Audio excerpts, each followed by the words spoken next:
Before we start our video series on Attack on Titan, as always, don't forget to like and subscribe to the channel. Now, let's dive into the first season. It all begins more than 100 years ago when humans were being devoured by Titans. To protect themselves, they built 3 walls: Maria, Rose, and Sina. Thanks to these walls, they have lived peacefully for a century. Our main character is Eren Yeager. He and his adopted sister, Mikasa Ackerman, live in Shiganshina, a district located outside Maria's gate. This was done as a decoy to delay the Titans in case of an attack. Their father, Grisha, is famous for finding a cure during an epidemic that threatened the entire city, saving many lives for which everyone was grateful. However, since there haven't been many problems in the city since then, people have become complacent. Even the members of the garrison, who are supposed to monitor the walls and protect them in case of an attack, simply spend their time drinking.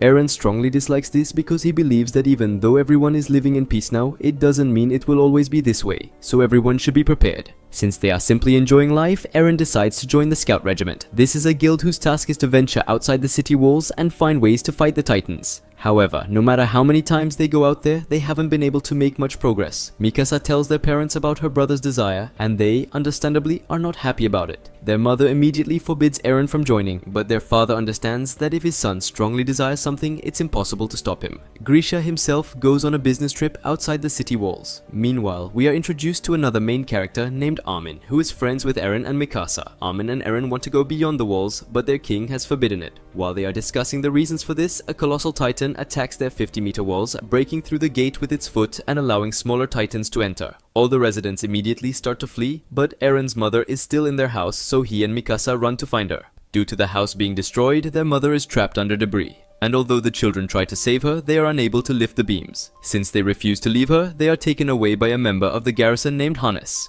And because they left their mother there, she is eaten by a titan. He takes them to a ship that is supposed to take them inside Wall Maria. However, out of nowhere, an armored titan appears and breaks through Wall Maria, meaning titans can now get through there as well. Those who managed to survive fled as refugees behind Wall Rose, but because there were too many of them, a food shortage arose. All the refugees were sent to cultivate the land, but even then, there wasn't enough food. Therefore, the following year, the government decided to send almost 25,000 refugees to defend Wall Maria. After the operation, which was not successful, just over 100 people returned. However, this sacrifice allowed them to at least partially solve the food problem.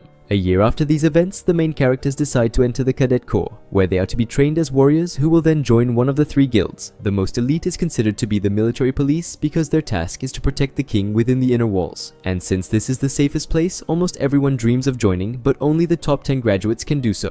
The Cadet Corps instructor, Shadis, begins the initiation phase, the essence of which is to intimidate the recruits so that they understand in advance what they are getting into. However, he doesn't do this with everyone. For example, he doesn't bother Eren because his face shows what he has been through, so there's no point in trying to intimidate him or the others. During this initiation, the instructor notices Sasha, who stole a hot potato from the kitchen and is eating it right in front of him. For this, Shadis deprives her of dinner and sends her to run for 5 hours. He also sends home those who showed themselves to be unsure during the initiation. During dinner, everyone starts asking Eren what it was like to be in the middle of a Titan attack. There, he meets Jean, who immediately falls in love with Mikasa. His goal is to join the military police to live within the inner walls and protect himself from Titans. At the same time, Eren has a completely different goal. He wants to join the Scout Regiment to single-handedly kill all the Titans. However, despite his bold words, during their first test, which involved mastering the omnidirectional mobility gear, he performs very poorly compared to the others. So, he asks Mikasa and Armin to train him. However, their explanations don't help him, and he flips over, hitting his head. Since he could be sent home due to his failure, Eren starts asking for help from those who successfully passed the test. During this time, he meets Reiner and his best friend Bertolt. They can't help him directly, but instead they encourage him so that he will definitely pass the retest. During the retest, Eren is lifted into the air, but after a short pause, he fails again. However, Shadis asks one of the cadets to switch belts with him, after which they lift him into the air again. This time, Eren passes the test without difficulty, and it turns out that his failures were due to a broken belt. The cadets began rigorous training during which they were evaluated. Mikasa was considered the most capable, and Eren was praised for his diligence, thanks to which he achieved a lot. Armin was not the strongest physically, but during theoretical training, he showed his best side. In the end, 218 cadets graduated from the academy, and Mikasa and Eren were among the top 10, giving them the opportunity to join the military police. However, despite this, Eren still wants to join the Scout Regiment, telling the others that they were taught in the academy to kill Titans. However, those who are best at it are kept away from the Titans, hidden behind the walls of Sina. His speech convinces many, so those who initially wanted to join the military police follow Eren into the Scout Regiment. Mikasa and Armin also want to go there, not wanting to leave him alone. But as soon as they graduate and begin defending Wall Rose, the Colossal Titan attacks, breaking through the gate like it did 5 years ago and allowing other Titans to enter.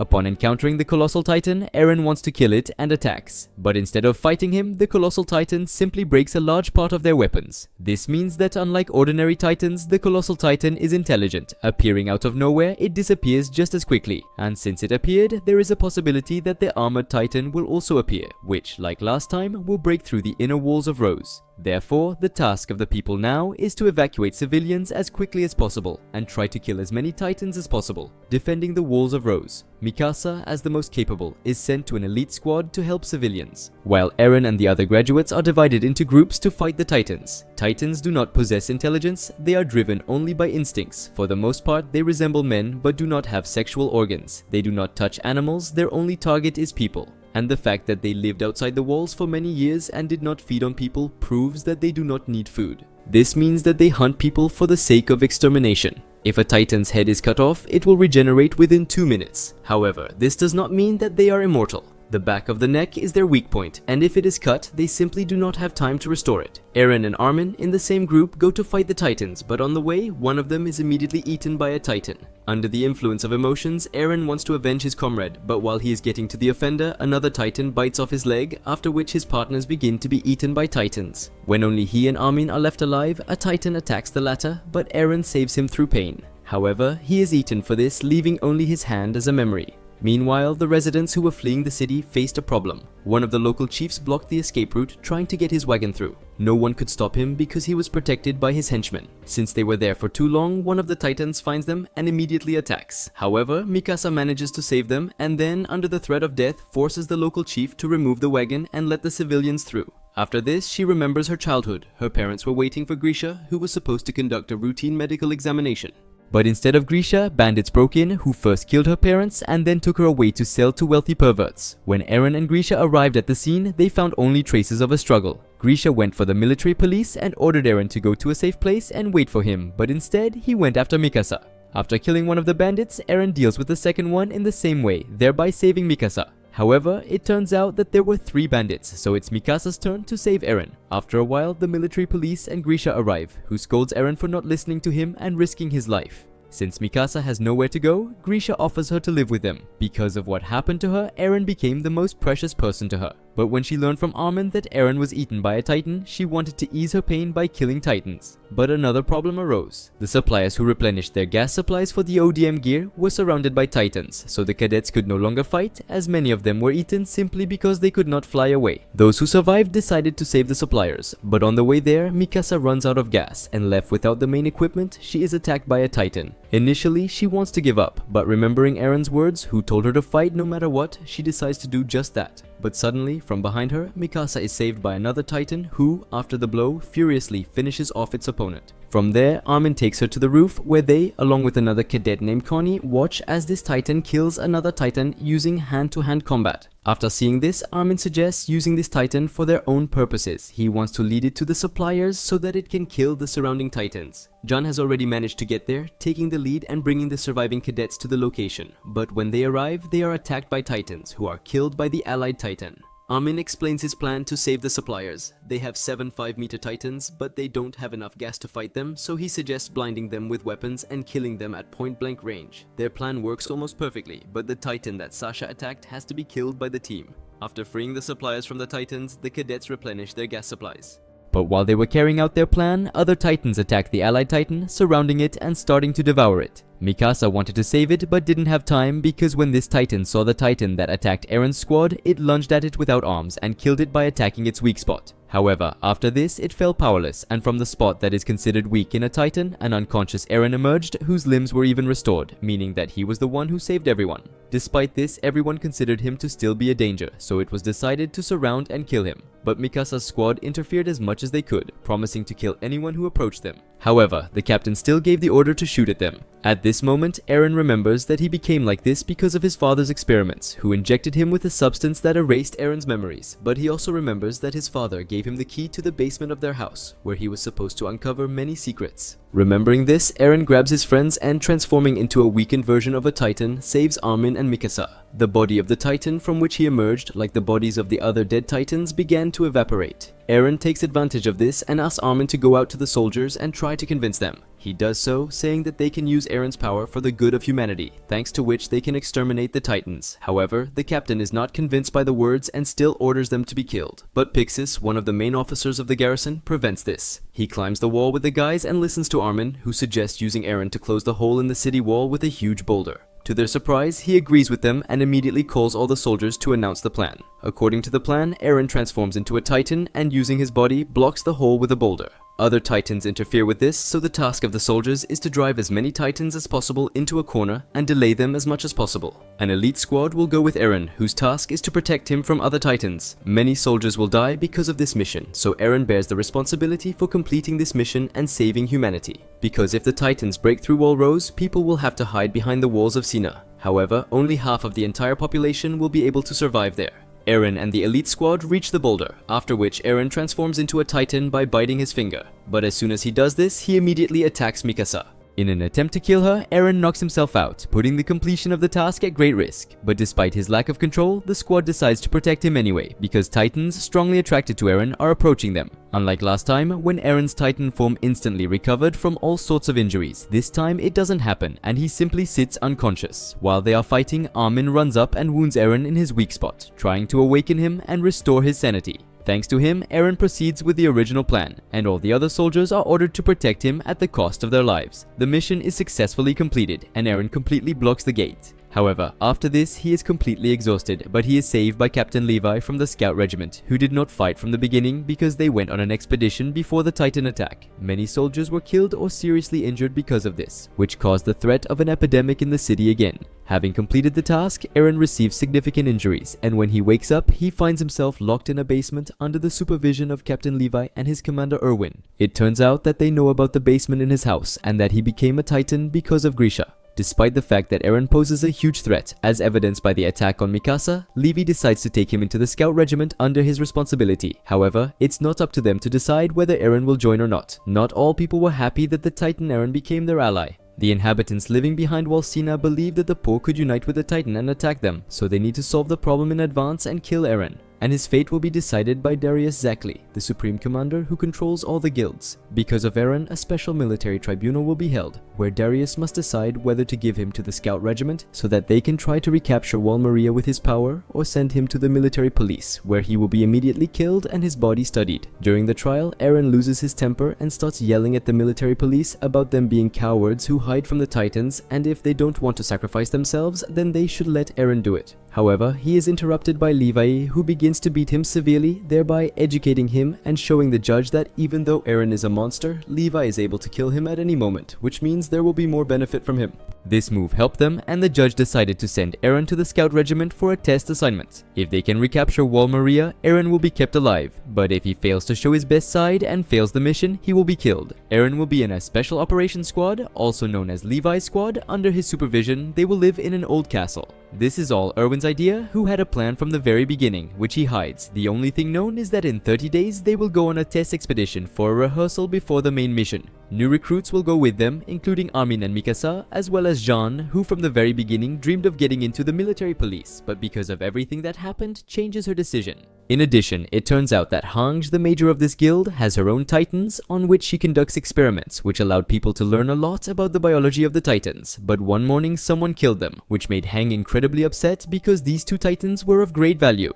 Despite the fact that killing Titans is not a crime, the killers of these particular Titans were put on the wanted list because they ruined Hange's experiments. The recruits arrived at the castle, where they were met by Eren, who, unlike them, had already joined the scouts. Armin, Mikasa, and the others were given uniforms with the guild logo, which depicts wings indicating their freedom, and after their initiation, the entire guild went on an expedition. According to Erwin's plan, the entire team must form a semicircle formation at an equal distance from each other. If a comrade is not visible due to the terrain, he must transmit his messages using a signal pistol. Red smoke means that a Titan has been spotted, and the soldier who noticed this signal must also send it so that another part of the formation can see it. And with the help of these messages, Erwin decides to change the route to reach the goal without encountering Titans. He does this using a green signal, thanks to which the entire formation knows where to go. But there are cases when the squad encounters a deviant. This is a type of Titan that has a highly developed ability to find its victim. In this case, a black signal flare is fired, but at some point the right wing of the formation encountered a Titan, which, bypassing everyone, ran to the very center,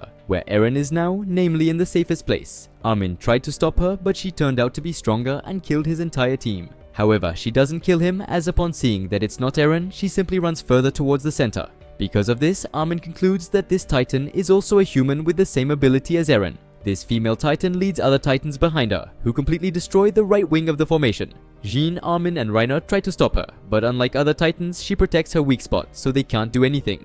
Due to the impending threat, Erwin directs the formation into a forest of tall trees, but only the soldiers from the center are allowed to enter. The rest are forced to go around the forest. Armin and the others are ordered to stay at the entrance to the forest and stop the Titans, but they don't even have to fight them because the Titans can't reach them due to the height of the trees. Meanwhile, the female Titan catches up with Levi's squad, but instead of fighting her, Levi orders them to simply ride forward, despite the fact that many soldiers die because of this. But it turns out that this was all Erwin's plan, thanks to which they capture the Titan alive.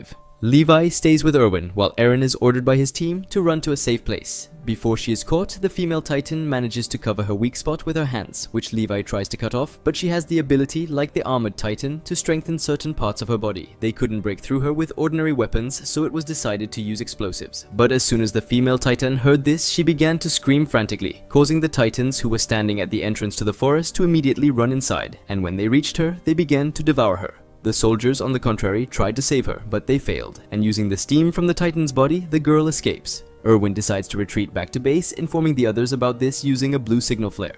Capturing this Titan was Erwin's initial task, but when drawing up the plan, he took into account only Eren's strength, which is why they failed to catch her. He also concludes that there is a traitor in their guild, because of whom he hid his plan. It was because of this traitor that the girl killed the experimental Titans, and right now she is chasing Eren, killing one of the team along the way and turning back into a Titan. Eren is ordered to run away because the remaining fighters will deal with her, but she simply kills them. And finally, Eren, using the power of the Titan, decides to fight her. But even in a weakened state, the female Titan turns out to be stronger, so she puts his body in her mouth and runs away with him. But Mikasa and Levi, who noticed that the female Titan was very tired from all the battles, flew to the sounds of their fight. While Mikasa distracted the female Titan, Levi attacked and wounded her so that she couldn't defend herself. Although he broke his leg during the fight, they had a chance to kill her, but Levi said that the mission was more important, so they simply take Eren and go back behind the walls. However, the losses from the operation are so great and unjustified that the guild is deprived of support, and Erwin and those involved are summoned to the capital, where Eren is to be killed. The military police, including Annie, who studied with the heroes at the academy, are ordered to escort the convoy carrying the scout regiment, but while they are doing this, Annie is called by Armin, who asks for help. He wants her using her position as a police officer to lead them inside where they are supposed to escape. And to distract the authorities, Jean is disguised as Eren. When the guys get to the place, they need to go down to the basement where they can get to the outer gate. However, for some reason, Annie doesn't want to go there because she finds it strange that there is no one around. It turns out that they knew from the beginning that Annie was the female Titan, so they wanted to lead her to the basement so that she couldn't take the form of a Titan there. But instead, Annie wants to become a Titan on the street. However, the soldiers prevent her from doing so. However, she still manages to transform with the help of a small knife on her ring. And this means that she understood from the very beginning that it was a trap. Eren, Mikasa, and Armin ended up in the basement, where Eren was supposed to become a Titan to fight Annie. However, he couldn't do it because a specific goal is needed for the transformation, and Eren in turn couldn't believe that Annie was a Titan. Since it was dangerous to stay, Armin and Mikasa decided to go to the surface to distract Annie. But at that moment, she breaks through the basement and seriously injures Eren. Everyone already knows that there is a Titan in the city, but the military police doesn't want to risk their lives. In addition, they begin to threaten Erwin with death because his plan led to this. However, he is not afraid of death and simply asks the head of the military police to carry out his plan to the end. They don't want to take responsibility either, so they decide to just capture him for now. Meanwhile, Eren realizes that if he doesn't discard his humanity, all his friends will simply die. Therefore, he still turns into a Titan, after which he attacks Annie. However, she is again stronger and inflicts severe injuries on Eren. However, he becomes enraged by this, and the absence of limbs does not hinder him in battle. To save herself, Annie tries to climb over the wall, but Mikasa cuts off her fingers, causing the female Titan to fall to the ground, where Eren finally finishes her off. But at the last moment, he hesitates and Annie manages to cover herself with an impenetrable crystal. As a result, the guild summons is postponed, and Annie is handed over to the scout regiment in the basement. Meanwhile, Erwin says that the time has come for the humans to attack. And so, we begin the second season, which starts with the revelation that all the walls hiding humanity are made of titans. A priest named Nick knows about this and urges the soldiers to immediately cover the exposed titan before sunrise. He was reluctant to discuss this topic, let alone explain why he knew about the titans within the walls but hadn't told anyone. On top of that, news arrives that titans have breached Wall Rose. Erwin immediately gathers everyone and orders them to move to the breach site. They take the priest with them, hoping that witnessing the devastation will convince him to share his knowledge. Armin and Hung figure out how the walls are constructed. Hung discovers that the material Annie used to harden herself and the debris from the walls have a similar structure. This means the titans within the walls covered themselves with this material, becoming the walls themselves. To seal the breach in Wall Rose, Erwin is ordered to cover himself with this material upon arrival, thus closing the hole. When they reach the town, Levi shows Nick the people who have lost their homes. He does this to pressure the priest into finally talking about the walls. His plan works, but not entirely. Nick still refuses to discuss the walls and titans, but mentions a girl who is the reason he and other cult members were ordered to remain silent. It turns out that the reason is Krista, a cadet from the 104th Training Corps who is constantly watched over by Ymir from the same corps. Ymir protects her from everything and even wanted to give her the right to join the military police, but Krista chose to join the scout regiment. By this time, Titans have already reached the location where the members of the 104th Cadet Corps are currently stationed. They were being held there without weapons to check if any of them were Titans, but the plan had to change. Each of them was given a horse so they could warn the nearby villages about the Titan attack. It turns out Sasha and Connie know these lands well because their villages are nearby. The squad split into groups to warn everyone as quickly as possible, while their leader, Mike, stayed behind to distract the Titans. It's believed that only Levi is stronger than him in the entire scout regiment. Being a very strong fighter, Mike easily dealt with some Titans, buying time, and was about to retreat. But at that moment, his horse was attacked by a beast Titan, who grabbed it and threw it at Mike, causing him to fall right onto a Titan who grabbed him and started to eat him. However, this Titan was stopped by the beast Titan. It turns out that the beast Titan can speak, and so it started asking Mike about his equipment, but due to shock, he couldn't answer. So this Titan took his ODM gear and simply left, then ordered the other Titans to eat Mike. Meanwhile, Sasha reached her village but found no one there except for a Titan who was devouring a woman in front of her daughter. Sasha tried to save her with an axe, but she couldn't, so she took the girl to at least save her. However, her horse got scared and ran away. At that moment, the Titan had finished eating the woman and was about to start on Sasha and the girl, who had to run away. Sasha told the girl to let go of her while she tried to blind the Titan with arrows and buy some time. She managed to do this because she used to be a hunter. After that, she ran to look for the girl and came across her father, who, along with the villagers, had found the girl. They were running around the houses and handing out horses so the residents could escape. They were the ones who found her horse and helped her return to her squad. Connie's village was less fortunate, and when they arrived, they didn't find a single living person. In the place of his house was a Titan, but due to its build, it couldn't move. The question arose, how did it get there? And why, if the village was eaten by Titans, there wasn't a single drop of blood left? Connie thought it was because all the residents managed to escape. But then why did the Titan destroy all the houses? Moreover, they must have done it on horseback, but no one touched the horses. To spare Connie further distress, the squad decided to stick to the version that everyone had simply escaped, and so they moved on. But as Connie was about to leave, the Titan on his house tried to say something to him, and for some reason this Titan strongly resembled his mother, but Raina managed to convince him that it was all nonsense. After that, they returned to the squad and started searching for the hole in the wall, but having scoured the entire Wall Rose, they found nothing. So they decided to check everything again, but first spend the night in a ruined castle. However, they didn't have time to rest because the Beast Titan was passing nearby. It climbed over Wall Rose and ordered the Titans to attack the soldiers. Out of the whole squad, only 4 had ODM gear, so they started fighting. The cadets were ordered to hide inside, but it wasn't safe there either. When Reiner went to check the interior of the castle, he discovered a Titan, which immediately attacked him. But thanks to the other cadets, they managed to handle him. However, Connie was then attacked by another Titan, from which Reiner saved him, but his arm was bitten and broken in the process. To save the others, he decided to jump down with the Titan, but Connie helped him break free from the Titan's jaws, and then they threw it down. However, the soldiers who were fighting the Titans didn't last long and were all killed. The situation was hopeless as the castle began to collapse and they were about to be eaten. At that moment, Ymir asked Connie for a knife and then jumped right at the Titans. In midair, she cut her hand and transformed into a Titan, and Reiner and Bertolt recognized her as the Titan who had killed his close friend. She started fighting, protecting the cadets, but there were too many enemies, so Ymir collapsed the tower on the Titans. However, this didn't help much, and the Titans attacked Ymir again, starting to devour her. But at that moment, the scout regiment arrived, dealt with the Titans, and then carried her to the wall. It also turns out that Krista is not who she claims to be. Her real name is Historia, and she is an illegitimate child of the royal family. For this reason, the preachers were going to kill her, and to survive, she took a new name and entered the cadet corps. In addition, it turns out that sometime before this, Hank found out that there were two people among them who came from the same place as Annie. They are Reiner and Bertolt, which is why everyone thought they were in cahoots. This was confirmed by Armin, who said that during the female Titans attack, Reiner and Bertolt were told that Eren was in the right formation, and that's exactly where the female Titan attacked from. Therefore, it was decided to take them to the basement and arrest them there. But when they were all about to leave together, Reiner called Eren over and told him that he and Bertolt were the armored and colossal Titans. Initially, their goal was to exterminate humanity, but thanks to Eren, this could be avoided. All that was required of him was to simply go with them to their homeland. Eren pretended they were joking, so he asked them to go and rest, but Reiner decided to do everything now, so they transformed into Titans and grabbed Eren and Ymir. However, Eren wasn't going to give up so easily, and he also transformed into a Titan to fight the armored Titan. The scout regiment didn't stay on the sidelines either, so they attacked the colossal Titan, but they couldn't kill it because it started emitting strong steam, making it impossible to even approach. Now, everything depended on Eren, but he couldn't break through Reiner because he was weaker in terms of pure strength. Realizing that he couldn't win at this rate, Eren started using hand-to-hand combat, thanks to which he tore off Reiner's arm. But of course, this didn't stop Reiner, and since Eren was the target, Hang asked him to break the armored Titan's legs to buy time and escape.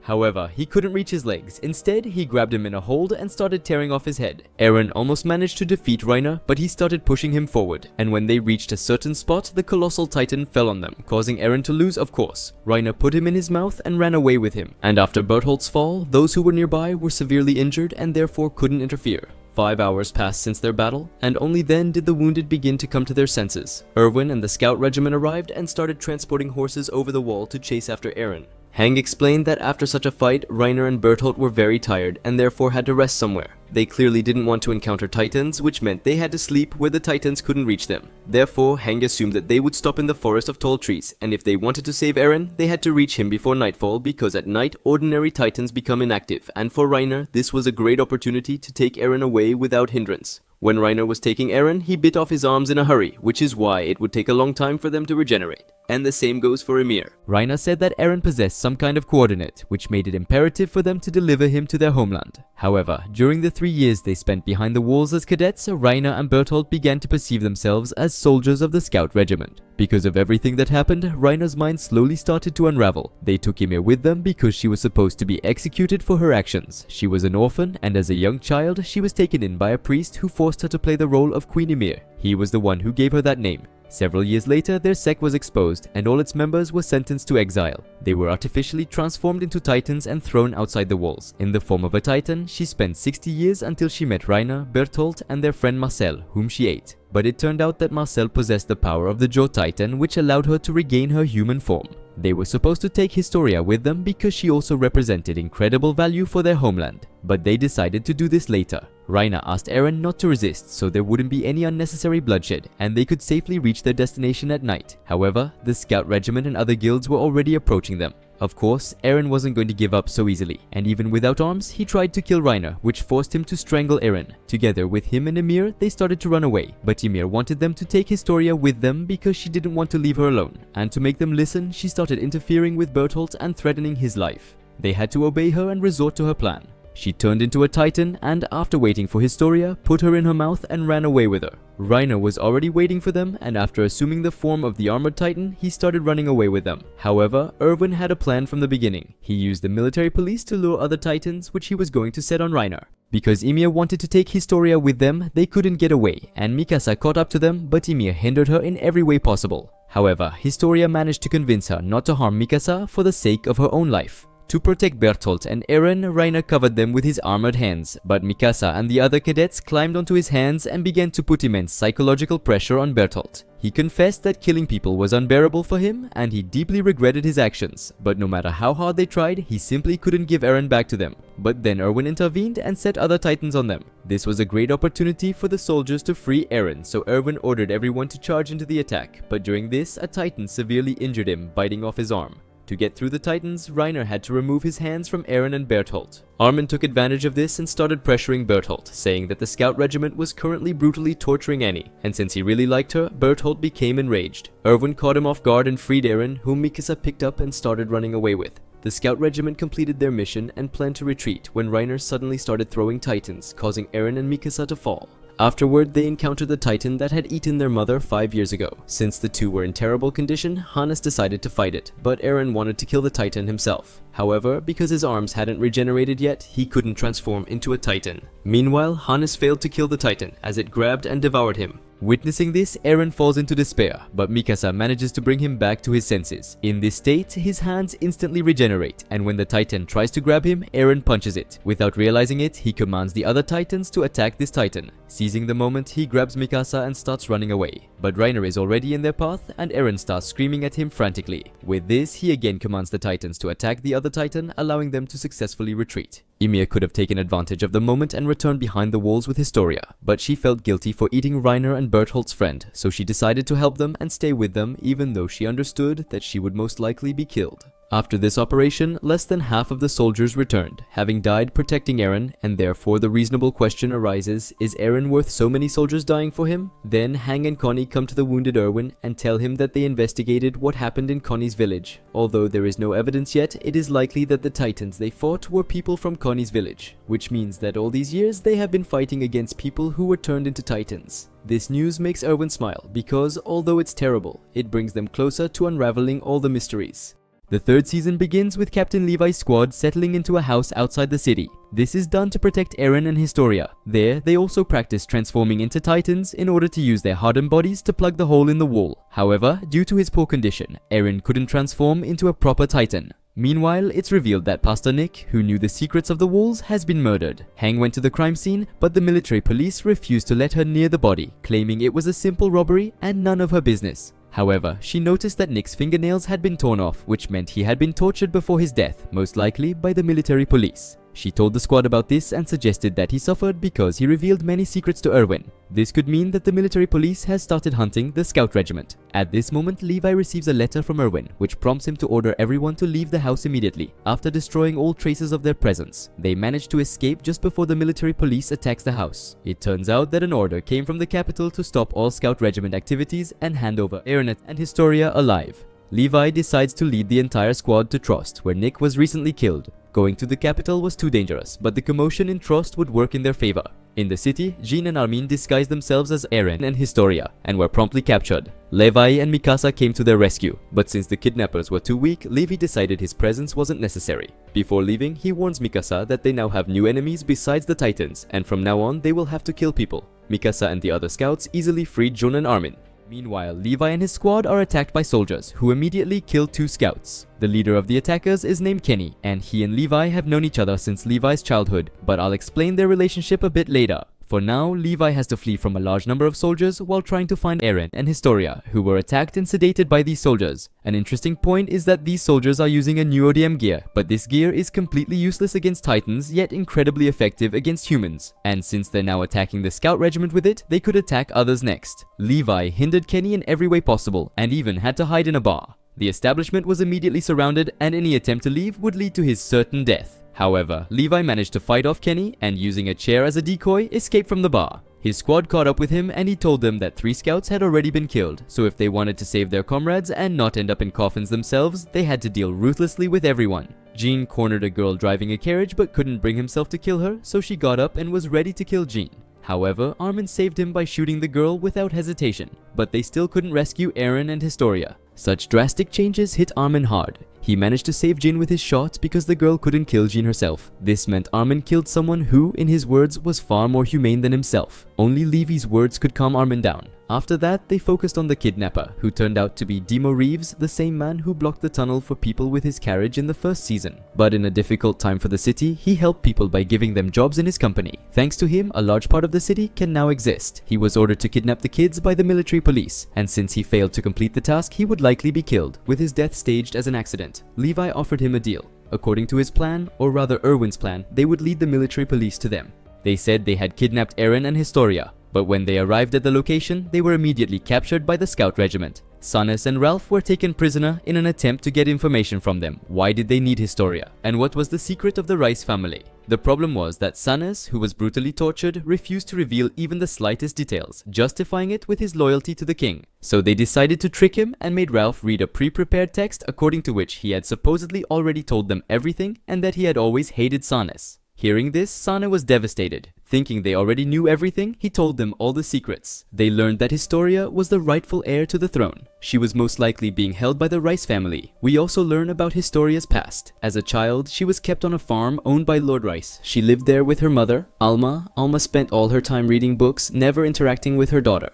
Historia considered this normal until she learned to read. From Alma's books, Historia read about maternal love and the relationship between parents and children. After that, she tried to hug her mother, but Alma pushed her away. Even this made Historia happy. Alma hated her and even dreamed of killing her. So, at one point, she simply left to live somewhere else. After the breach of Wall Maria, she and the Rice family, Historia's father, came to the farm to take her. But when they went outside, they saw Kenny and his men. Alma started screaming that she had nothing to do with Historia and that she wasn't her mother, so they decided to just kill her. Her last words were regret that she had ever given birth to Historia. Then they were about to slit Historia's throat. But Rice suggested changing her name and sending her to live somewhere else. And after a long time, they finally met again, and not just by chance. Before Eren was kidnapped, he managed to tell Hanga how he overheard a conversation between Bertolt and Reiner. They were talking about how Ymir gained the power of a Titan by eating one of their comrades who originally possessed the Titan's powers. From this, they conclude that Eren is going to be fed to the royal family, which means they need to rescue him.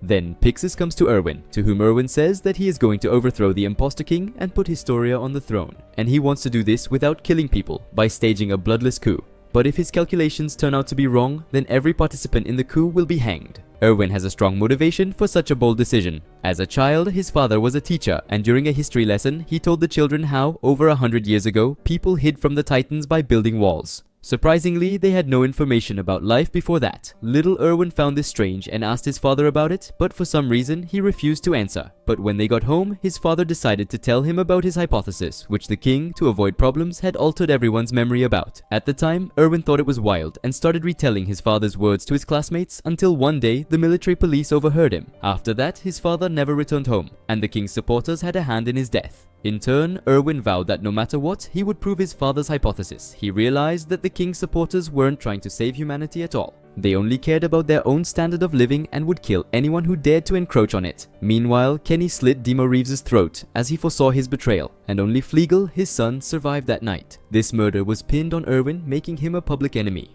In addition to the murder, he was charged with the most serious offense, according to which he allegedly betrayed the people for his own interests, which meant that he and the rest of the scout regiment would be brought to trial, and those they couldn't capture were declared wanted. Marlowe and Hitch were sent to search for them, but they didn't particularly want to, because Marlowe questioned the actions of the military police, believing that the scout regiment was doing the right thing. However, they were captured by Mikasa and Levi. They weren't going to kill them, so Levi said he would let them go later. Marlowe started asking to join their squad because he believed he had chosen the wrong guild and was ready to do anything for justice and the scout regiment. However, Levi didn't have time to test him, so he refused, but Jean begged him to give him a chance to test the guys himself. He took Marlowe and Hitch aside and started threatening them with violence, deliberately tripping so Marlowe could pick up a knife. Then he supposedly pulled out a gun and started threatening Marlowe with it, but he didn't fight him, saying he trusted him. Jean was convinced by this act, and he promised Marlowe that he would persuade Levi to take him into the squad. Then the military police announced a hunt for Flegel to kill the remaining witness. Hang saved him from death by suggesting he tell everyone the truth about his father's murder. According to her plan, he would allow the police to catch him, and before his death, ask them to tell the truth about the incident. Unaware of anything, they revealed how they killed Demo Reeves and that they planned to finish off his workers. The scout regiment prevented Flegel from being shot, and in addition, there were townspeople in the house near where everything was happening. Upon learning the whole truth, they demanded justice. Flegel decided to take matters into his own hands and not let the townspeople starve. He took over his father's company and gave the townspeople hope. Meanwhile, Erwin was being rigorously interrogated, but he kept saying that the pastor had not told him anything. However, the high-ranking officials in power had long decided to get rid of Erwin, so they would hold a trial and then publicly hang him. Erwin tried to dissuade them, saying that he and the scout regiment, with the help of Eren, could protect the people. If they executed him, no one would be able to save them from the Titans, and everyone would have to hide behind Wall Sina. And since there was no food left, this could lead to a civil war. But the authorities didn't care, and they announced their verdict to execute Erwin. At that moment, news arrived that Wall Rose had been breached. Pixis immediately ordered to organize a corridor and do everything possible to save the residents, but the official, in turn, ordered to close the gates of Sina to any refugees. Because if Erwin's words about the civil war were true, he would do everything to prevent it, even at the cost of half the population's lives. The military refused to carry out his order, and then Darius Zackley, the supreme commander of the military, entered the hall. He said that with their actions, the officials had violated the very article they had accused Erwin of. In addition, they had crowned an imposter, which meant they should be arrested.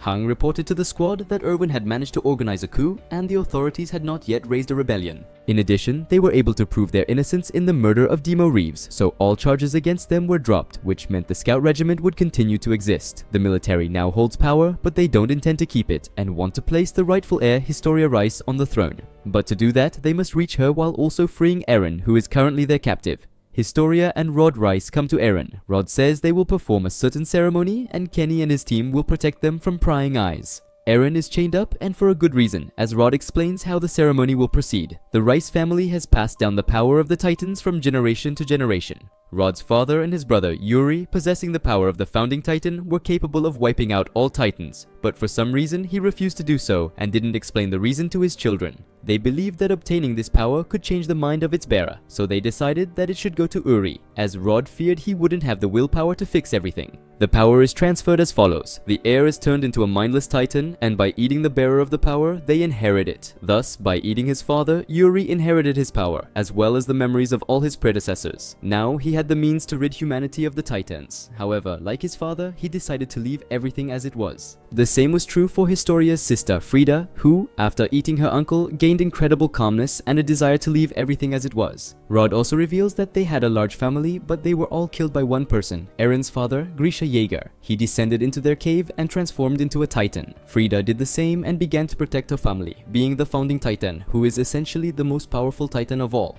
However, due to lack of experience, she lost to Grisha, who had the power of the Attack Titan. After eating her, he combined these powers and then killed the entire Rice family, except for Rod, who miraculously managed to escape. After that, Rod and Historia touch Eren, returning his memories, both his own and his father's. He began to consider Grisha a monster because he killed the Rice family and stole their power. However, Historia can fix everything. If she eats Eren, she will essentially become a god and regain the memories of all her predecessors, including Frida, whom she loved very much. Kenny began to interfere, as it turns out he also wanted to obtain this power. But upon learning that to fully possess it, one had to be a descendant of the Rice family, he started making things difficult for Rod for his own amusement. Kenny injured Eren, hoping he would transform into a Titan. He wanted to see a battle of giants, but Eren didn't transform. Instead, he started begging Historia in hysterics to eat him. However, Historia refuses to inject him and runs to save Eren, and Levi's squad arrives, killing most of Kenny's team. Shocked by what happened, Rod licks the remnants of the injection and begins to transform into a colossal Titan. This starts to destroy the cave and everyone could simply perish under the rubble. Eren grabs a vial labeled armor and after drinking its contents transforms into a Titan, then begins to build a fortification with his body. This saves his team, and now, having acquired this power, he can easily seal the holes in the walls. But now they have to save the inhabitants of Orva district, because that's where Rod's Titan, now an abnormal, is heading. The problem is that they can't evacuate the residents because, as an abnormal, Rod is drawn to large crowds of people. And if they transport them behind Wall Sina, the Titan will follow them, breaking through Wall Sina in the process, which simply cannot be allowed. Therefore, Erwin decides to let Rod reach the district and try to stop him there with cannons. He crawls there by dawn, after which they start shelling him from the walls with earth. However, because they aren't hitting the nape of his neck, they aren't causing much damage. The command decided to gather all the gunpowder they could find and, with the help of Eren, shove it down Rod's throat. Erwin decided to play on the fact that Rod's body was very hot, so the gunpowder would be enough to explode. His plan worked and Rod's fragments scattered throughout the city, but they had to be cut up to prevent him from regenerating. The final blow to Rod's death was delivered by Historia, who killed her father in front of the residents, earning their immense respect as she put their lives above all else. After that, she declared herself the rightful ruler of these walls, the queen. At the award ceremony, all the residents were incredibly happy that the rightful heir ascended the throne. Meanwhile, Levi finds a half-dead Kenny, who, after the destruction of the cave, was the only one from his team to survive. And now I'll tell you about his past. Kenny had a grandfather who didn't have long to live. Before his death, he tells Kenny the reason why everyone hates the Ackerman name. The Rice family can control people's minds, but their powers don't work on Asians and the Ackerman family, which is why they started exterminating them. That's why anyone with the Ackerman surname never felt safe. Filled with rage, Kenny decided to kill Uri, but Yuri, having become a Titan, didn't let him do it. However, he didn't execute Kenny for the attempt on his life. Instead, as the founding Titan, he knelt before him, apologizing for the extermination of his family. Kenny was shocked by this and asked to serve him. After that, he went down to the underground city, where he headed to a brothel to meet a certain Kushal, but it turns out she had died from an unknown disease. Entering her room, Kenny sees her dying son, Levi. Kenny wasn't heartless enough to abandon the child to fate, but he wasn't fit to be a father either, so he raised him in a way he considered necessary for survival, claiming that in this world, strength decides absolutely everything. After that, he leaves him and returns to Uri, dreaming of obtaining his power, hoping it will change him and make him like Uri. He also tells Levi that he managed to steal the Titan serum, which would allow him to transform into a Titan, but if he truly wanted that, he would have already done it. In the end, he reveals that he's actually Kuchel's brother, making him Levi's uncle, and before his death, he gives him the serum. 2 months have passed since Historia's coronation. Eren's new hardening ability has allowed people to create new weapons against Titans. Hang designed a guillotine that they can use to kill Titans without engaging them in combat. During dinner, Eren realizes that in his father's memories, he clearly saw a man who is most likely Shadis. They immediately set out to see him to get any information they can. However, Shadi says he doesn't know anything specific, but he can tell them a little about Grisha. Once, outside the walls, he met a man who introduced himself as Grisha Yeager. To his surprise, Grisha didn't remember anything except his name and that he was a doctor. He asked Shadis to take him to a hospital so he could try to help them. Just at that time, an epidemic broke out in the city and it was Grisha who saved everyone. There, he also met his future wife, who later gave birth to Eren. After the Titan attack, he and Grisha went to Eren, who told them that Kala had been eaten. Grisha responded that Eren must avenge his mother. He took him to the forest where he turned him into a Titan, and then let Eren eat him to gain the Titan's power. Shardis then returned the unconscious Eren to the others, and that's all he can tell them. We also learned that when Eren was trying to get into the Cadet Corps, it was Shardis who broke his belt to try to protect him, but Eren's determination prevailed. Meanwhile, at a scout regiment meeting, Erwin convinces everyone of the incredible importance of Grisha Yeager's basement. They must gather soldiers and go to retake Wall Maria to try to restore life there and allow people to return home, as well as reach the basement that Erwin so desperately wants to reach. Everyone agrees with his plan, but Levi tries to convince Erwin to stay behind while he and the scout regiment try to carry out the plan. Erwin is very important to humanity, so he must not die under any circumstances. Therefore, Levi promises to break both of his legs if he disobeys. However, despite not being in the best condition, Erwin still wants to go to Shiganshina. Firstly, the soldiers will feel more confident with him, and secondly, he wants to be there when the secret of the basement is revealed, to which Levi eventually agreed. Preparations for the offensive began, and the scout regiment started transporting horses over the walls. The townspeople watched all this, and for the first time in the history of the scouts, they saw them off as heroes. The scout regiment headed for Shiganshina and reached it by dawn. To their surprise, no one met them. There were no signs of life within these walls, not even Titans. According to the plan, Eren reaches the breach in the far wall and closes it with his body. However, even after this, there was no reaction. But on the ground, Armin noticed an already cold teapot, which meant that someone had been preparing for their arrival. According to Erwin, they reached the walls from the forest in 2 minutes, and judging by the fact that the teapot was already cold, they were spotted at least 5 minutes before their arrival. This meant the enemy had a scout they hadn't noticed. Orders were given to search all the houses for Reiner and Berthold, but there was no sign of them anywhere. Then Armin suggested that they might be hiding in the walls, so Erwin ordered everyone to follow Armin and search the walls. His theory was confirmed, and in the wall they found Reiner, who instantly killed a scout, but in response he was wounded by Levi. However, Levi didn't manage to kill him before he transformed into a Titan, as Reiner was able to transfer his consciousness to other parts of his body. Following him, the Beast Titan and his Titans appeared. Among them was a Titan carrying some kind of cargo. Erwin thought this Titan was also intelligent, meaning it was a human, and that it was the spy who had spotted them in the forest. Zeke, that's the Beast Titan's name, threw a rock at them, blocking the inner gate with his throw. This was to prevent the scout regiment from escaping on horseback. Then he sent the smallest Titans to attack. Their task was to kill all those horses. Thus, like Erwin, he hoped this battle would put an end to their confrontation. Reiner also started hunting the horses, climbing the wall to deal with them. However, Eren interrupts him, transforming into a Titan and starting to run away from him. Of course, Eren was their main target, and Reiner thought he was just trying to get over the other wall and escape from them. But why would he transform into a Titan so close to him instead of doing it directly behind that wall? Reiner realized it was a trap, but after weighing all the risks, he decided to abandon the unfortunate horses and go after Eren. Levi's squad must help him, and the task of himself and the rest of the scout regiment, including the new recruits, is to stand outside and protect the horses. Eren transformed into a Titan to fight Reiner, as he had been practicing his new hardening ability all this time. The only problem was that they still hadn't seen Berthold. Considering that last time he fought while on the wall, Eren suggested engaging Reiner in a fight away from the walls so that Berthold couldn't interfere if necessary. Eren's task was to damage Reiner's armor as much as possible, so that other scouts could then take care of him. During the preparations for the attack, Hange managed to create a new weapon, which she called the Thunder Spears. They were designed specifically to fight the armored Titan, and their essence is that these spears explode upon impact, and the explosion is so strong that it creates a noise like thunder.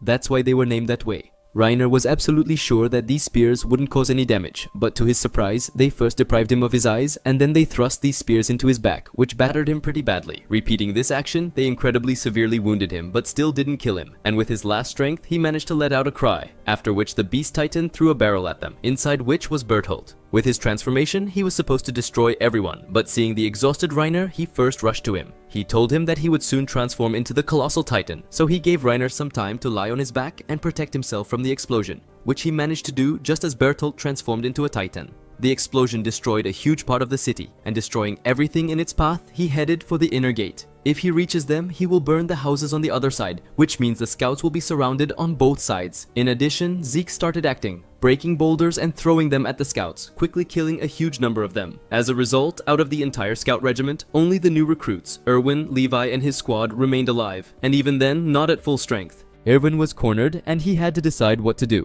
The main goal of his life was to prove his father's theory, and for that, he simply had to look into Grisha's basement. He could do it right now, but then absolutely everyone would die. Or he could abandon his dream and lead the new recruits in an attack on the Beast Titan.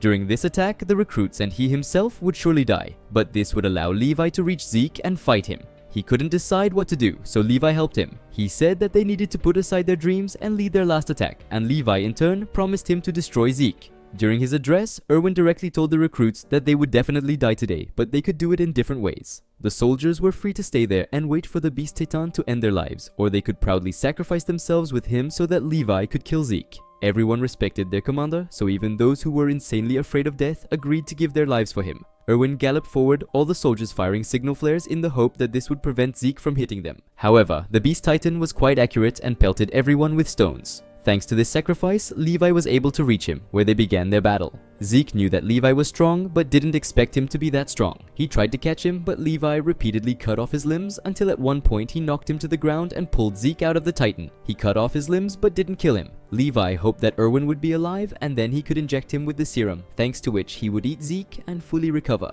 However, the Cart Titan interfered, grabbing Zeke and running away with him. At this time, Reiner had already recovered and together with Bertolt headed for the wall. So the guys decided to split up to deal with them separately. Eren and Armin would fight Bertolt and the rest would take on Reiner.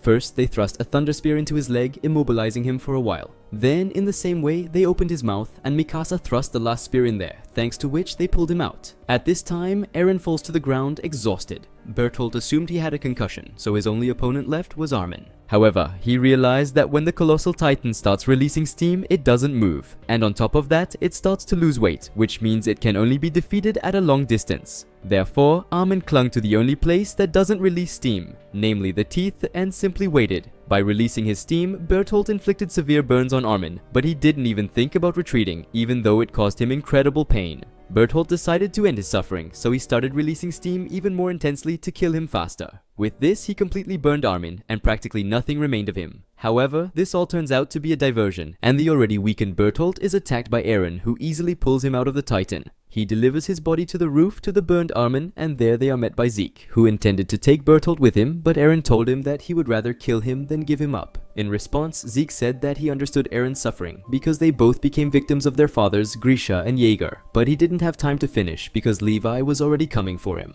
Before leaving, Zeke declared that he would definitely save Eren. At this moment, Eren realizes that Armin is still alive, which means that if he's turned into a Titan and fed Bertolt, he can be saved. Levi was about to give him the serum when suddenly the only survivors outside the wall come up to them, namely a recruit and Erwin, who turns out to be severely wounded and who can also be saved if he's injected with the serum. At this time, the captured Reiner hands Hank a letter to give to his beloved Historia. They aren't going to kill him yet, but there's no point in torturing him either, as he won't reveal anything anyway. However, they decided to keep him alive to try to get at least some information about the Titans. But Zeke thought otherwise, so the Cart Titan grabs Reiner and takes him away. At this time, heated arguments were taking place near the bodies of the dying Erwin and Armin about who should be injected with the serum to be saved. Eren and Mikasa begged Levi to inject Armin, but he himself and everyone else believed that it was Erwin who needed to be saved, as he was much more valuable to humanity. No matter how much Eren begged to save Armin, Levi still decides to help his old comrade. But before injecting him with the serum, he realizes that Erwin has already suffered enough. On the way to his dream, he lost many soldiers and went through a real hell with the Titans. After so much time, he finally found peace, and Levi didn't want to bring his friend back to hell. So, after reconsidering everything, he decides to save Armin, who, having turned into a mindless Titan, ate Bertolt and acquired his power. 4 hours have passed since the battle, and only 9 people out of the entire scout regiment survived. The remaining 199 were killed. However, despite the losses, they need to fulfill the purpose for which they came here, namely to go to Grisha's basement.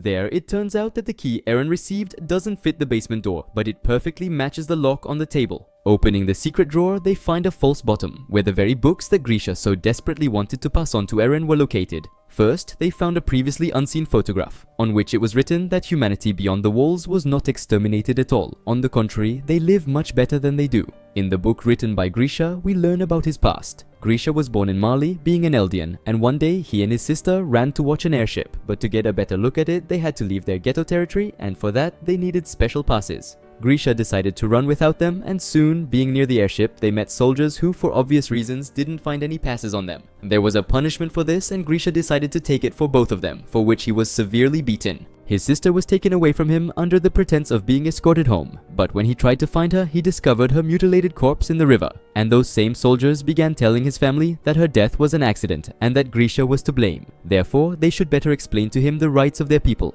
His mother was heartbroken, and his father only did what he was told by the officers. After that, he began to raise Grisha with even more propaganda against Eldia. Now I will try to explain what this Eldia of yours is. Behind it all is a girl named Ymir Fritz, who almost 2000 years ago acquired the power of the founding titan by making a deal with the devil. Her family began to rule Eldia, but after 13 years she died, and her power was distributed among her 9 children. Using the power of the titans, they waged wars against Marley, who had ruled this continent since ancient times. As a result, the 9 titans won and created their own empire. However, internecine wars began between the Eldians and Marleans, but with the help of the founding titan's power, they managed to maintain order. After 1700 years, the power of this titan passed to King Karl Fritz, who decided to renounce his sinful people and conflicts with other countries. Karl also renounced his power, and without the founding titan, it was impossible to maintain peace. The Marleans rebelled against the Eldians, starting the Great Titan War. During the battle, they managed to obtain the power of 7 of the 9 titans, which turned the tide of the battle in their favor. Karl Fritz took as many Eldians as he could and went to Paradise Island, where he hid behind 3 walls. Those Eldians who couldn't escape became people of the lower class, living in a guarded ghetto under constant oppression.